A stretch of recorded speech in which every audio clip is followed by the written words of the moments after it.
There was one question that Amy put to me a lot in our conversations, speaking of sort of having a perspective, having that perspective challenge, which was, how do you know that to be true? Or how do you know this is true? I would say something like, I'd have some belief, like, well, it could be a belief about a person, a situation, a decision, whatever it might be. And she would say, well, how do you know that to be true?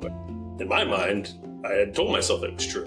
But when she'd ask that question, I would find myself tongue-tied a lot of the times because I didn't have a good answer. And so it was like, okay, then that allows you then to open up your mind to other possibilities or other avenues, other explanations, and especially when dealing with people and clients. You would maybe form an opinion about somebody, and maybe a question allows you to maybe give them some more grace in your perspective, where they're coming from. Yeah, judgment can be a huge pitfall, right? To cast judgment before, just my own journey. I fail every day.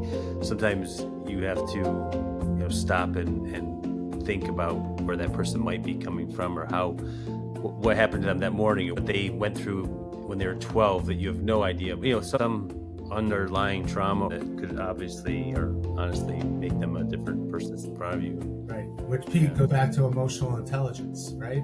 Having the emotional intelligence to be like, wait a second, there's more behind those words in that email that I need to think through and not necessarily perceive what that person's telling me, that there's probably something behind that.